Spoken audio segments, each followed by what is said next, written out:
நான் உணர்ந்தால் தானே இருப்பேன், நீன் மறந்தால் நான் இருப்பேன், உயிர் மலர்ந்தால். When we talk about truth and untruth, generally we are thinking of truth as a verbal truth that we speak. Oh, I spoke the truth, or I spoke a lie. These verbal truths or verbal untruth is a more moral and ethical issue, not an existential issue, a social thing. And many times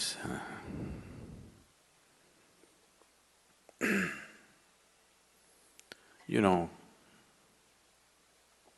there's a lot of terrorist attacks going around in the world. You just had one, we've had plenty back home.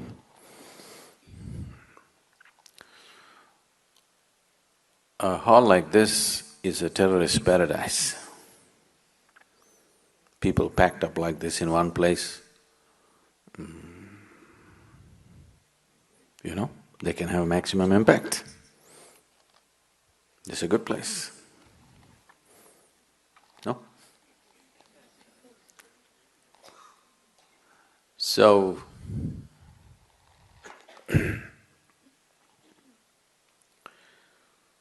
when I was coming just now, I met a terrorist. Because everything is quiet here, he didn't know whether the people inside or not. He's trapped up. He asked, are there people inside? Do you want me to tell him the truth or untruth? Huh? You want me to speak the truth or untruth? What kind of people are you? So, what is truth? What is untruth? It is not in the words that you speak. It is in the way you hold the life within you.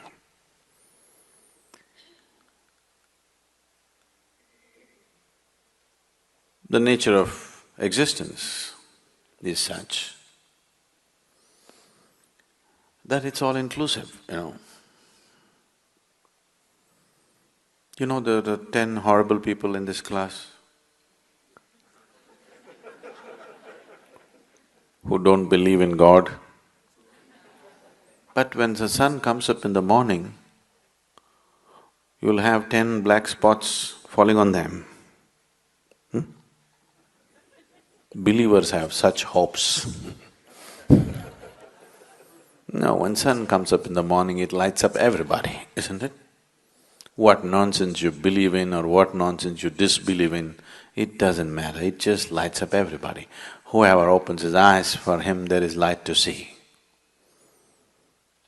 Who you are, what you're thinking, what you're doing, are you this or that, it doesn't discriminate. Whether you are a crawling worm or a big human being, it doesn't discriminate. So the essential nature of life is all inclusive. There is no discrimination.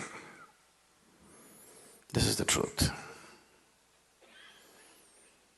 If you sit here like that, absolutely all inclusive, you are in touch with truth.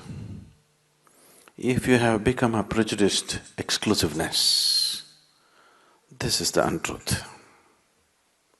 It is not in the words that you speak, it is in the way you are. Truth is not something that you can say or not say. Truth is something, either you're in touch with it or you're not in touch with it. It's not your doing. If it's your doing, it must be a lie, isn't it? Isn't it so? If it's your doing or my doing, it must be a lie, isn't it? That which is true is always.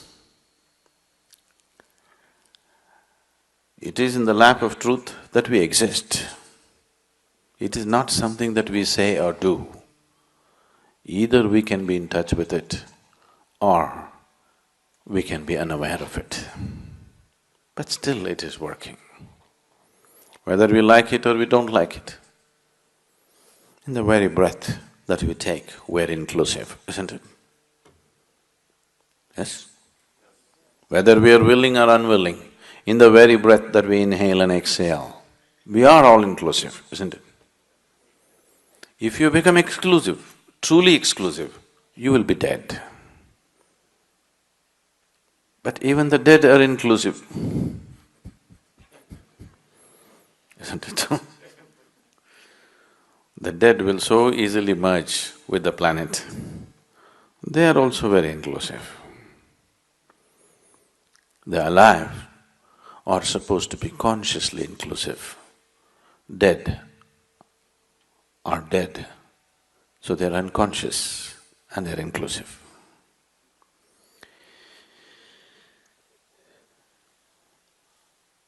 The litmus test for you, whether you're in touch with truth or not, is just this. If there is any kind of suffering in you right now, you're not in touch with truth. If you're in touch with truth, there can be no suffering in you. It's as simple as that. How deep your suffering is shows how far away from truth you are right now. There are many ways to approach this. We have been trying to open up doors in the last few days. Whatever we have been doing here, I've been repeatedly saying this is not a teaching, this is just a method. Now seeing that my responsibility is limitless, is not a teaching, it's just a method. If you see that, if you become aware of that, slowly you become all-inclusive, just the way life is. Like every aspect of life is inclusive, you also become inclusive. If you're accepting what is there right now, absolutely, once again you're inclusive. They're not two different things, just different types of vocabulary, that's all. Essentially, you want to move from exclusiveness to inclusiveness.